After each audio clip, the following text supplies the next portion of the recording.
bring people back when an injury makes it look to everyone else that all is lost. But it's not. It's what gets someone to write letter after letter after letter, looking for a job because they know all they need is a start. It's what causes someone to keep moving straight forward even when the start of their journey should have knocked them off track. You and Amir, same decision every day. Because the thing is that comebacks mean the damage is already done. Comebacks only happen after things get hard.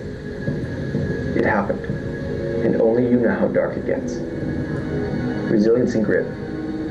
These aren't pretty words. They mean something much more to those who know them well. These words have scars. They symbolize the battle, but they are also the gateway to something so special. It's what it means to lose 8 elections, be in bed for 6 months after a nervous breakdown, then to get up and do what it takes to enter the books of history. It's the power behind getting rejected 12 times before smashing almost every record and every ceiling imaginable. Resilience. That's the word left when the storms keep coming. When things go from bad to worse, every reason to stop trying. The moment we all get humbled by at some point. Sometimes more than once. There are times for dreams. And sometimes there is only time for the reality of now. Picking up one foot, then the other. Starting to move forward step by step. Tears and frustration, another step. Hurt and sadness, another step. Shaking off what was, you just keep going. It's the light that finally breaks after the darkest of nights. In the moment that matters. You and Amir. Same decision every day. Knowing it's going to be long. Knowing there is no other way. That is resilience.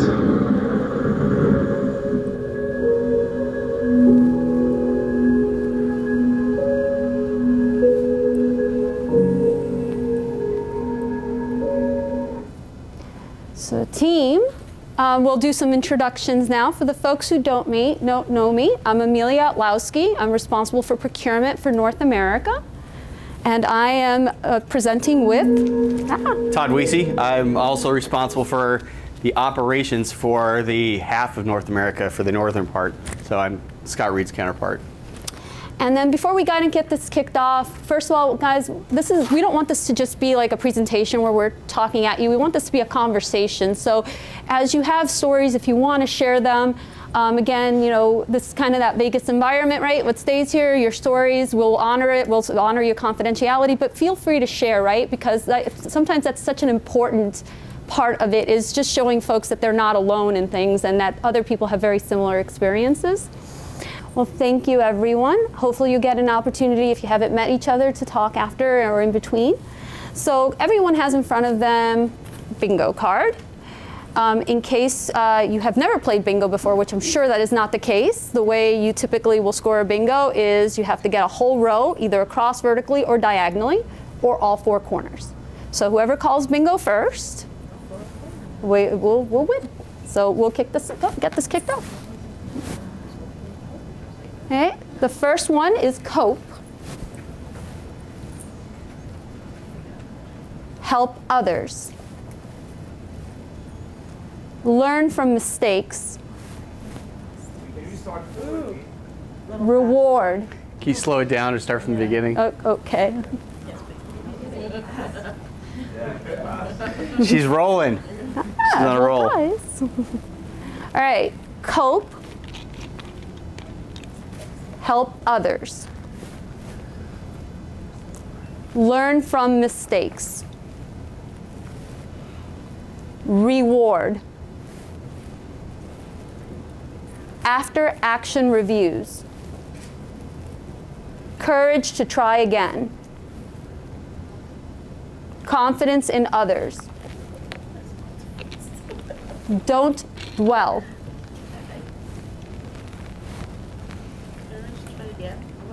Mm-hmm. Adapt.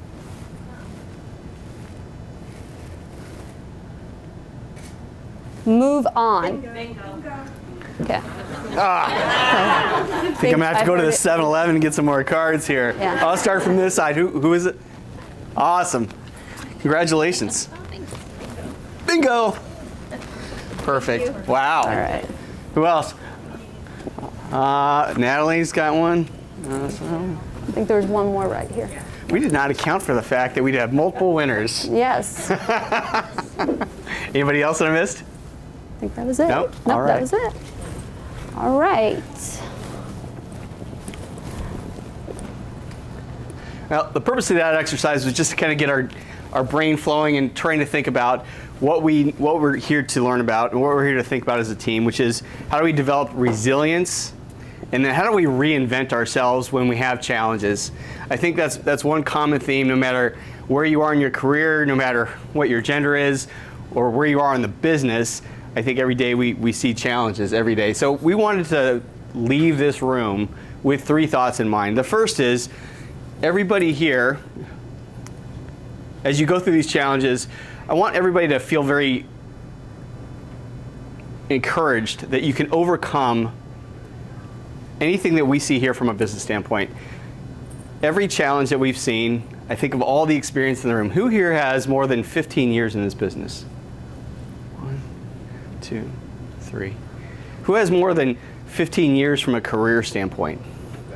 Right, you got about half the room at least, right? The point is that no matter what we as a team encounter, we probably got the experience within the business, and we've probably got the experience somewhere within your career to make that happen. That's resilience. The second thing that I wanted to make sure that we left the room with was, from a cultural standpoint, how do we as leaders, and again, we've got a lot of leaders in this room, how do we ensure that everybody feels empowered and has the right tools and has the right encouragement to work through those things? I think we as leaders, when we create the culture, and everybody here actually is a leader, whether you are an individual contributor, whether you are newer in your career, whether you are more experienced, everybody leads at least 4 people. Anybody know who those 4 people are? Everybody here leads 4 people. You lead yourself. What about the person next to you? Can you lead the person next to you? Sure, you can help them identify when things aren't going right. Maybe they don't see it. Can you provide recommendations to help them move forward to the next step? Absolutely. So everybody not only leads yourself, but you lead the person next to you. Some people in here actually have people that work for them on the org chart, so that's the 3rd. But more importantly, who else do you have to lead? There's the 4th person. Your leaders, your boss. Your boss needs to understand what the most important things are from your perspective. Your boss needs to understand what you think the best path forward is. Your boss needs to have the awareness that things are not going as you want them to. So everybody here has to be a leader. And the leaders are the one that help define the culture. So the ask is, when you leave this room, and even throughout the conference, find a leader and give them some recommendations on how we can better improve the culture to allow the people in the team to become more resilient. Fair? We're going to give you a couple things to work on for that as well. And the last thing is, make sure that when you leave this room, even when you overcome a challenge, we want to make sure that those challenges don't present themselves over and over again. So we want to figure out how to reinvent yourself to some degree. Everybody here, myself included, has to figure out how do you get a little bit better every day. And that's really what reinvention is. And the part that I want everybody to make sure they fully internalize is that reinvention is not just desired, it is what? It's required. Who demands that we reinvent ourselves every day? Oh, we should. Absolutely. I notice we don't have, everybody here is not from supply chain, right? We heard some other functions. Who else is here from sales or commercial? I heard a couple, right? Yeah, exactly. So who is demanding that we reinvent the business every day? The customers. So whether it's the customers, whether it's the macroeconomic challenges, whether it's the things on a daily basis that make you need to change and get better, there's a lot of things that are demanding us to reinvent ourselves. So I want everybody to believe that when you leave, every day you've got to figure out a way to self-improve. And if it's not just for you, it's for everybody else. It's your teammates, it's our customers, etc. So those are the three things. So Amelia's going to start us off by kind of walking us through what the idea of resilience is, and then we'll get into another exercise. So team, when you think about resilience, right, resilience is really those moments that are character defining for all of us. And whether you think or not, whether you've had, let's just say, a sweet life to this point, which most of us haven't, everybody has their story, right? It's really about those moments where you believe that the worst has happened and then how you actually come out of that, right? It's really making your way out of when you think, oh my gosh, I can't get out of this. And if you think about these like pivot points in your life, and everybody has their story, because if you're lucky enough to live a long life, you're going to have many barriers and many challenges that you deal along the way. Some of them may be professional, some of them may be personal, sometimes it could be a little bit of both if you're extra lucky during those times. It's really about how you cope with it, how you come out of it, and how you learn from it.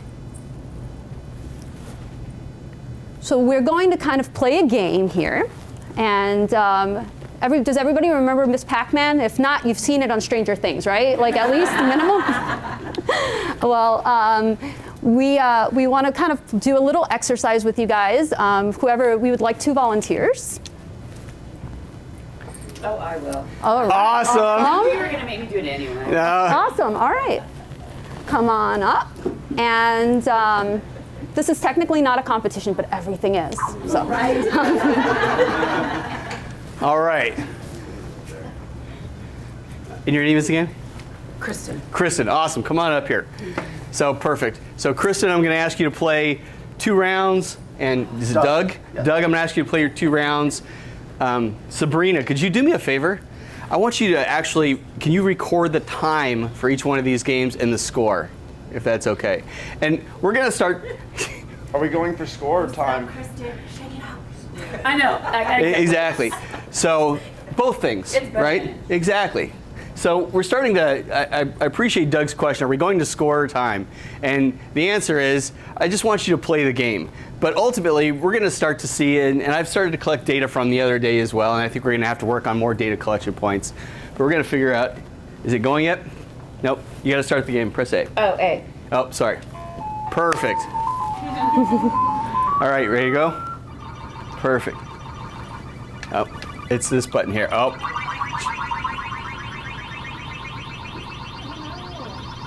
Awesome. So why are we playing this game? For fun. It is fun. There's no doubt about it. One to encourage people to go, oh yeah, go get the blue one. Oh, exactly. Yeah. Oh, so now we're starting to provide a little bit of help and some encouragement, right? Yeah. Exactly. So we've got some help. We've got some. Oh. All right. So we just had a little mishap here. That's fine. Guess what we have? We've got more lives. Okay. So we've got more lives. And by the way, as leaders in the organization, are we yelling at her? No. No, not at all. Have you been in any organizations where people are facing significant challenges and then culturally there's some tough things to get through? In other words, you face a problem and maybe the leadership yells, maybe they don't give you any feedback on how to fix the problem. All right, perfect. Thank you, Chris. I tell you what, here's what we're going to do. We're going to try this. So I'm going to ask Doug to play, and then I'm going to ask you to play again. Fair enough? Okay. All right, Doug. Let's see what you got. All right. Sabrina, did you get the scores and the time? Okay, perfect. We'll collect those in a minute. I think go ahead and press. Don't try to upload it because I don't think we're connected to the internet. Yep, just go ahead and perfect. And it is the joystick on your left. Okay. Doug's gonna kick my butt. Exactly. He's like, you guys didn't know that I was a national Miss Pac-Man champion, right? Doug's like, my secret goal is. Oh no, he's trying to. Oh! That's okay. Like you see, he's like, that's fine. I got this. I want to know how someone got 9,000 on your previous thing. Because you get the bonus lives after a couple. So remember Doug's question too about, well, what is the goal? The goal, and so is it time or is it score? And you can optimize your score by doing things like eating more blue ghosts and finding the fruit and things like that, right?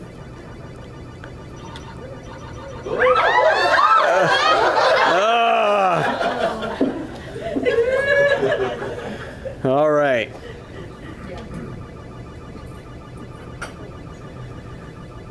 While he's playing, I'll tell you guys another personal story. So my son, he wasn't some national caliber tennis player, but he's 15 now. But when he was about 10, he was really serious about tennis, and he became so emotional about tennis. He was like John McEnroe. He was throwing his racket. He would start to get a little belligerent.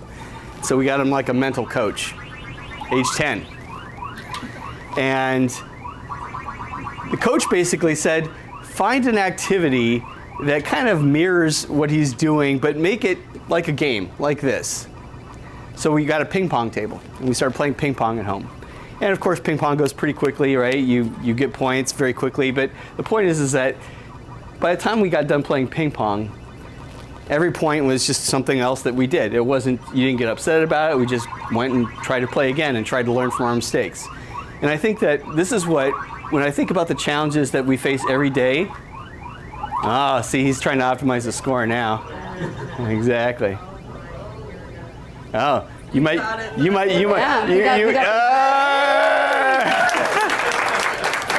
See, now we're encouraging him. So we'll see what happens here. Exactly.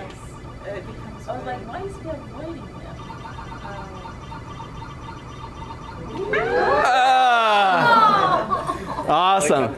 Oh, look, he came pretty close, though, right? 8,900, and his time was? 2 minutes. All right, so we'll record that. Can I ask you to play one more time? She's like, oh my gosh, I can't believe I volunteered for this, right? Exactly. Go ahead and press the A button there, okay? And then when you press that one more time and use this joystick there, you should be good to go. What else do we provide, Christina? Positive examples. Positive examples. Again, what do you think about our culture here in this room? It's supportive.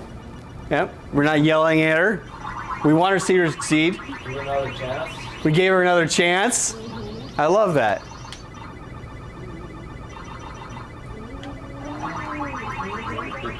What I appreciated about our first Amelia's presentation today was her message about the need for a strong team, right? And how we think about this every day. Look at that. It is.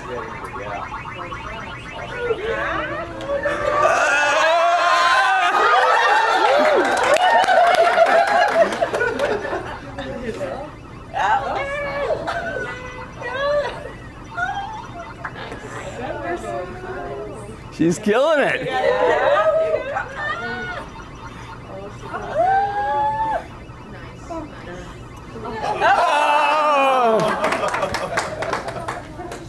She's not done yet. I'm sure Doug is waiting to see how she turns out.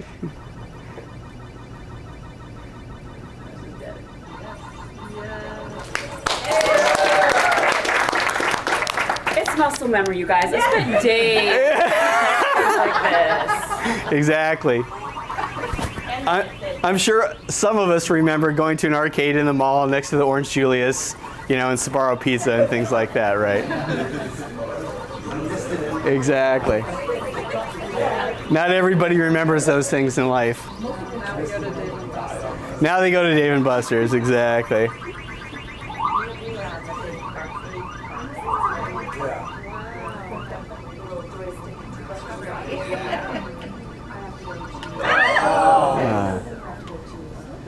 One more. Yes, it does. They get so fast you can't keep up. It's my favorite. You catch me at Dave & Buster's and I'll be seeing my Or Dance Dance Revolution.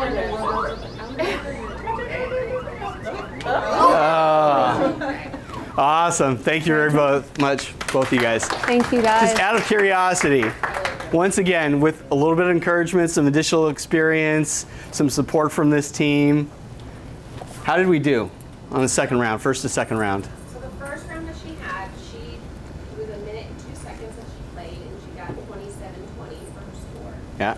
Her second time playing, she played for 2 minutes and 24 seconds, and she got 61-40. Wow. Basically 300% on the score and 100% on a time. So, perfect. Thank you very much. Thank you both. Absolutely. Of you guys. Thank you guys both. And by the way, this game will be available like the entire thing. So if you see me down here at 11 o'clock at night. Exactly. So as we think about developing resilience, I liked what the keynote speaker, Amelia, said earlier, was it's a mindset change, right? But it's, at least for me, I like to think in algorithms. I like to see like steps or something that I can apply it to. So we kind of put out some like key areas that to kind of think about when you have a problem, when you have a challenge, when you feel like you're kind of like maybe backed into a wall, or you're given a task by a manager where maybe you're like, I'm gonna fail. I have no idea how to tackle this. I don't know why they even gave me this project. What were they thinking, We've all been there, by the way, guys. Really, it's about creating, and if you've been in other meetings where Tyler's presented, I think he calls it a board of directors, but it's really about fostering connections, right? Building that group of people that you trust. It can be personal. It can be folks that are your mentors. It can be some friends. It can be one specific person, or it can be a group of people, but ultimately it's people who are looking out for your well-being, who are going to give you advice, which you can choose to take or not take. But it's somebody for you to reach out to and be able to speak to and connect to and have somebody at minimum listen to you, right? And that's really important. Human beings, even if you think you're a loner, even if you think you're a super introvert, we need to have somebody that we can lean on when times are tough. And so really creating those connections of people who care about you, that you trust. Again, different people may have different groups, but it's about creating those connections. I remember very early on in my career, I actually worked second shift. It was my first job here at CHEP, and I worked in the call center. At the time, it was called the CCC, and I was a supervisor. And I came in at 11, and I closed at 9 because those were the hours of the CCC back then, or CEC today. And I remember at the time, somebody who would turn out to be my future boss thought, wow, that girl's a really hard worker. She's here till 9 o'clock every night. His name was Scott Roberts, for anybody who knew him. And he was like, I want her on my team. Little did he know I was just working second shift, but he thought I was there since like 7 o'clock in the morning. And I will tell you that still to this day, when I hit a wall and whatnot, I reach out to Scott and we'll have a conversation, and he'll provide me his insights or his thoughts, his wisdom, whatever you want to call it. And he still to this day is one of those people that I rely on as part of my network. Finding purpose and meaning. This is very important. Guys, I'm going to date myself at this point, but when I first started at CHEP, I was referred to as one of those millennials, and I know millennials are now officially old, but at the time it was like those darn millennials, they're so entitled, and they expect to have their jobs, and it's all about work-life balance, and I remember like all these comments that were made about millennials at the time, and I remember kind of saying, oh, I guess I'm a millennial, kind of shrugging my head. But, it's not just millennials, it's not just Gen Zers, it's not, Gen Xers. Everybody needs a purpose and meaning, and sometimes we get so stuck in the weeds day to day, or you get so stuck in what you consider your personal failure, that it's hard to understand how you provide value or how you fit into the greater scheme of things. And that's the moment you have to kind of step back for a moment, reflect, and say, what gives me purpose? What's my passion? What drives me and motivates me? Maintaining perspective. I have this conversation with my husband all the time. For the folks who don't know, I am married to Mark Otlowski. And yes, he is not my brother, because Jason Adlam asked me if we were brother and sister. I don't know, because I don't think we look at all like each other, but he asked me about my brother the other day. I'm like, no, he's not my brother, he's my husband. And my husband and I have very different personalities. I'm pretty laid back overall. I mean, I mean, I'm very driven, but I'm laid back. You know, I don't take things very personal for the most part. My husband, he's very high-strung, let's put it that way. And you know, I always have this conversation. Obviously, I'm part of his board of directors. I think so, because based on the conversations we have all the time or every night. And I always ask him to just say, okay, after he kind of gets it out, I say, hey, 10 years from now when we're reflecting on this moment, is this going to be important? Are you even going to remember what this was? And if it's not, don't let it consume you. Don't dwell on it. If you think about sometimes the things that we drive ourselves crazy about, the things that because we are our own worst critics. Is this the pivot point? Is this the fork in the road? And there are those moments in your lives, guys. You will face those as well. But majority of the time, just understand it, face the issue, understand that this is not, you know, as long as you have your health and you have a life to live in this planet, you have a second chance. Every day is a chance to start anew, right? Be proactive. This doesn't mean, hey, because you made a mistake today, you can continue making that same mistake tomorrow and the day after and the day after and the day after. Look, I'm going to be honest, no organization is going to be able to probably manage that. But everybody in this room is a leader or will probably be a leader at some point in your career, right? And our jobs as leaders, as peers, is to be supportive and to help each other and support each other. But we have our own personal accountability. Let's learn from our mistakes. Let's plan. Let's make sure that we don't continue falling into the same pit over and over again. It's kind of like if you ever get into a bad relationship when you were dating, right? Whatever those bad traits were, if you didn't like dating with the person who had text you every 5 seconds to ask you where you were at, don't date that personality again, right? If you didn't like that. Resilience equals reinvention. If you don't reinvent yourself, in a sense, if you don't come out of it, if you don't learn from it, you haven't necessarily built up those. So they kind of go hand in hand, they're intertwined. So when you think about it, and sometimes it's the most minor things, you may think it's not a big deal, but every time you kind of face one of these challenges, whether it's a big project that you were given and you kind of came out at the end and hopefully you're very proud of yourself because you went through it, whether it was a project you were on and it actually didn't go through, maybe you worked on it for a whole year and then it was scrapped. I mean, I think a lot of us have dealt with that where you've worked your butt off on a project and you've done all the due diligence and then it came down and something changed in the business. I'll give an example. So I submitted a project, I think it was like a year and a quarter ago, to vertically integrate and make nails for new pallets. We were building new pallets like gangbusters at the time. Placed the order, the machines came in. The nails that we use for new pallets are different than the ones we use for repairs because they just come in a big bulk kind of container. The ones we use in repair are collated so they can go into tools. The machine delivered. We're building 0 new pallets next year, guys. 0. So now I have to figure out what to do with that machine. Still haven't figured it out, but working on it.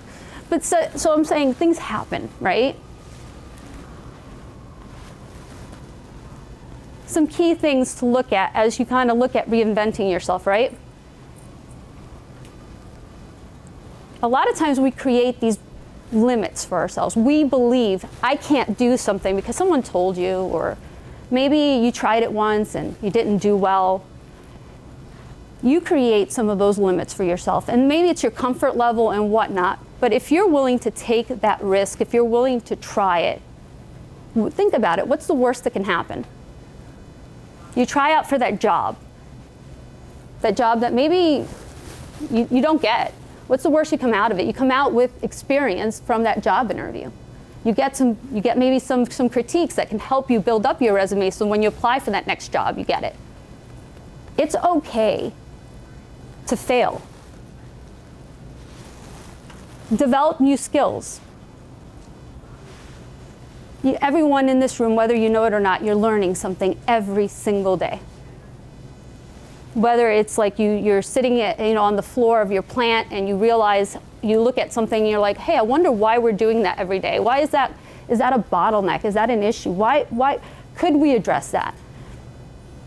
Developing these new skills, working with your network, asking for help, asking for support. trying on new skills. If you're willing to try something in customer service because you've always worked in supply chain, go for it. Again, what's the worst that can happen? You learn a new skill and then you come back to supply chain. Likewise, you want to go into engineering. Well, I mean, engineering is a very technical skill set, but maybe you have a background in it and you want to maybe actually put it to function. Try out for a job or ask to work on a project where you get to work with that team. Continue to develop new skills. Create a vision. It doesn't need to be a huge vision, guys. It doesn't need to be a big strategic vision. Sometimes things sound like they're really fancy and stuff, but where do you want to be? And I think sometimes we think, or we set up these artificial goals for ourselves. We're like, oh, I need to be a VP by the age of 35. If not, I'm a failure.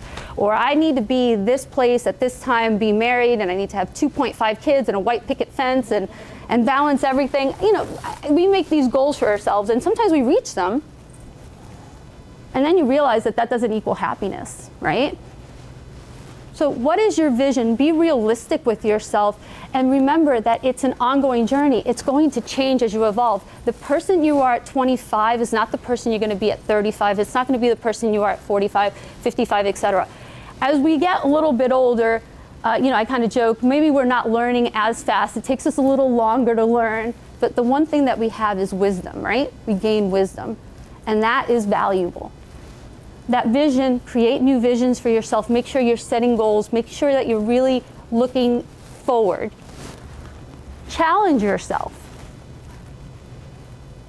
I'm not saying that you need to go and take the next job in California and move your whole family and uproot them. I mean, you can if you'd like to, if there was a great job in California and that's what you wanted to do. But if you're really good at what you do and you keep staying in that wheelhouse, you're never going to actually kind of expand yourself. So really put yourself out there. You know, raise your hand, maybe offer to work on a different teams, learn a new thing. It's really about continuing to evolve yourself, learning, growing as a person. This is kind of how you continue to not just reinvent yourself, but also adding to your own resume, your own repertoire, and also being able to help your teams, because now you add more additional insight where maybe they need help or guidance. Let me say one point on that one in particular. Who here has actually taken a job that was offered to them that they were not fully qualified for? I got like both hands up. Okay.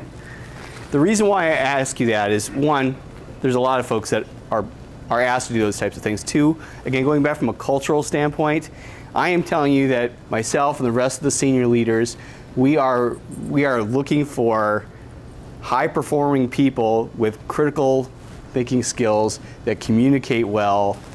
You notice I didn't say anything about technical skills. There's almost nothing in this business that we cannot teach.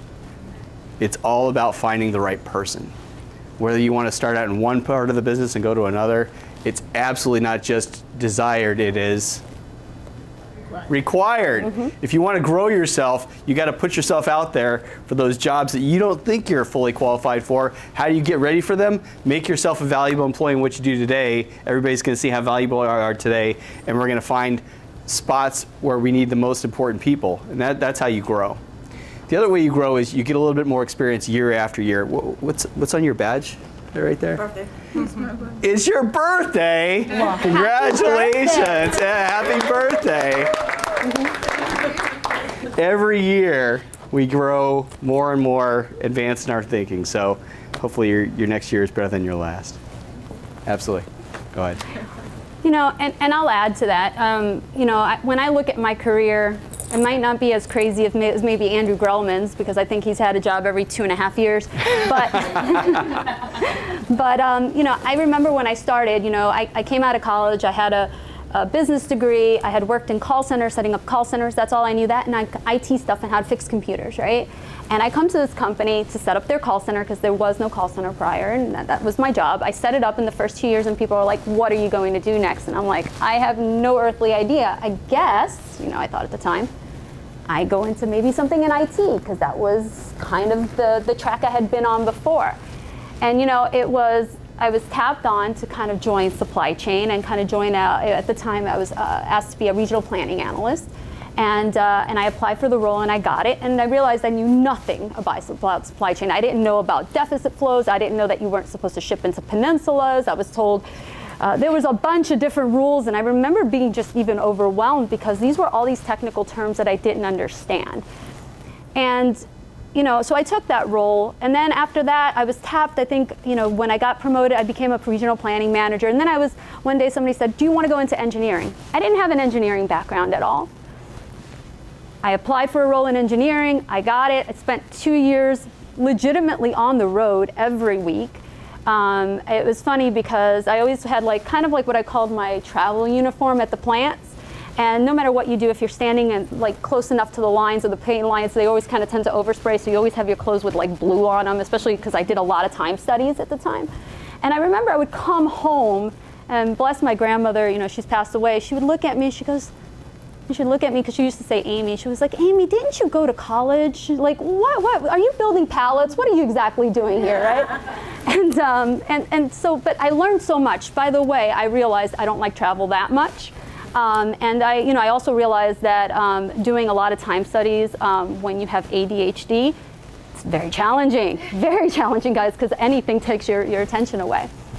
But, and then, then I got the opportunity and I applied and I kind of went into operations for a while. I spent a few years in operations.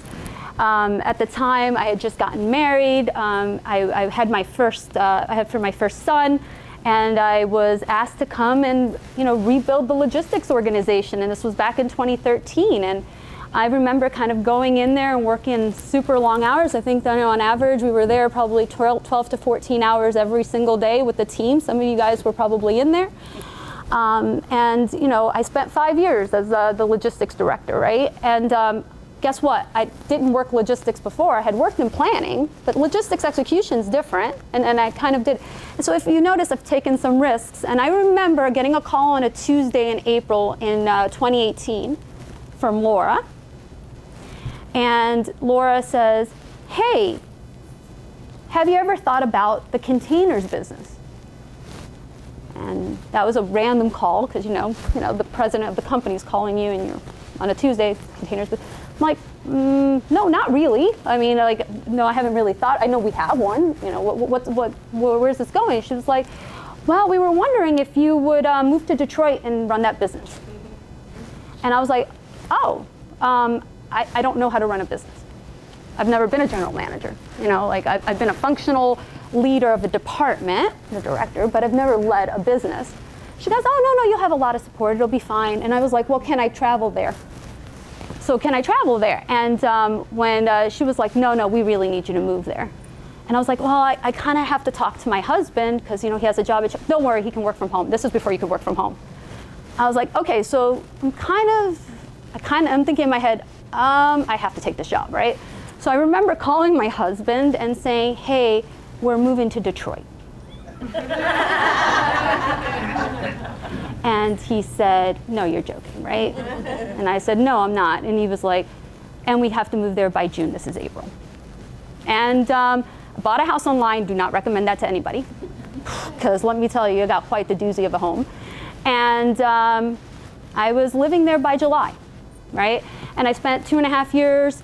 It was really scary, guys. They had just implemented SAP. Nothing was working. It was a mess.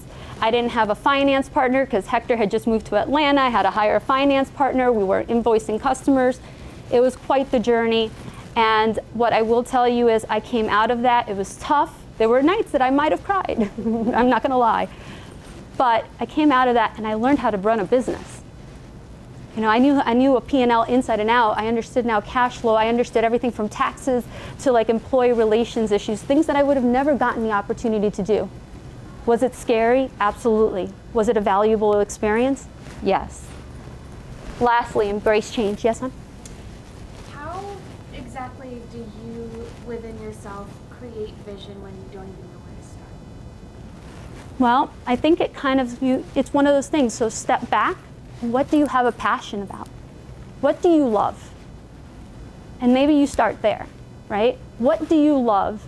And what at the end of the day means the most to you? And so if the thing that means the most to you, let's say, is your family, because that tends to be a very big focal point for all. So what is it about your family that drives you? And is it spending time with them? Is it being able to do trips? Is it to be able to, maybe see your kids grow? Maybe it's to have a family. You kind of build around that. I would first ask, is there anybody else in the group that can give Bree some other thoughts or recommendations? It may also triggers me to go any route or any beautiful project I manage to get a chance. But what I keep my mind open is always, okay, will this skill that I'm building will help me for any possible scenario? I keep on working through that path and developing new skills, getting that networking, because sure enough, the person that you never knew 2 years ago, you spoke to them, was gonna be a key person who really remove a trouble, a roadblock, that will really push the process that you're developing now. So that's how I always keep it. Also the power of what is important, what is passionate for you in your life, also keep centered through that. So keep running around the things that you kind of like, find what is your passion, but don't stop developing the skills and that networking that will help you be open to when those opportunities come, you're ready for it. Mm-hmm. I love that answer. If you put it out to the universe, somebody else might even help you give you some ideas, right? And happy birthday. Yeah. Yeah, whether it be a mentor as well, you can sit down with a mentor if you have a good relationship with a boss. Another leader in another department, guarantee you that if you ask for help too, you will get it in return. And lastly, embrace change. Guys, change is necessary. A lot of times we're resistant to change. We've always done it away, etc. You have to embrace it. If you are part of the change, you get to actually contribute to that change. So there's two here examples. I'll let Todd talk about Steve Jobs because he's so passionate, and I'll talk about Martha Stewart. So we were debating on a couple people, how do we bring this into this conversation, and we thought a little bit about Steve Jobs. Anybody read? He came with a long book. There's an autobiography or a biography about him. There's been a bunch of movies. So where did he start? How did Steve Jobs? In his garage with Steve Wozniak, ordering parts online or at least through the mail and making computers. Then, of course, they decided they were going to develop their own software to go along with it, and lo and behold, they form Apple Computer. It becomes basically one of the world's first billion-dollar type of companies. What happened to him after about 10 years? He was phased out of his company. He was fired from his own company. From his own company. Exactly. Exactly, and then not only was he fired, but then he came back. He actually started another failed company, and then he actually bought Pixar, which went on to become so big that they basically bought Disney. And then the rest is kind of history, as he was invited back to Apple. So he went from getting fired from his own company to basically dominating the space. And look, guys, since we're almost at time here, or we're at time, I'm not going to go too much into Martha Stewart, but anybody who knows about Martha Stewart, she went to jail, right? For securities fraud, right? And at the end of the day today, you wouldn't know that, right? She's done everything from Chopped to doing Skechers commercials. She's reinvented herself. She's come back. She's posting on all the social media sites. You wouldn't even know that it happened. Very quickly, if I was going to break down 3 things when you're facing these challenges, it's face your challenge, learn from it, and reinvent yourself. If you remember 3 things from this, those are the 3 things.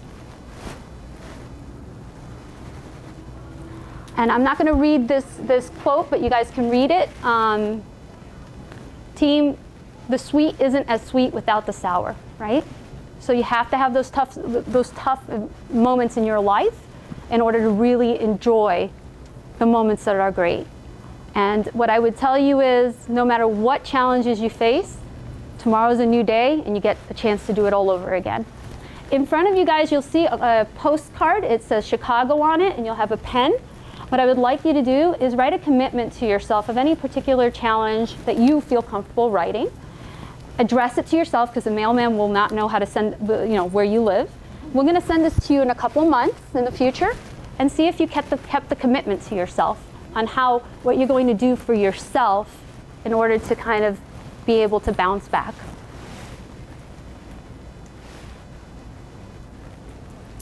And Sabrina's going to collect them on the way out? Yes, on the way out, hand them over to Sabrina, and we will put a stamp on it, and you will receive it in a few months. And that concludes this breakout session. Thank you very much, everyone. The game will be here all weekend. Yeah, the game will be here the whole time if you want to come and play Miss Pac-Man.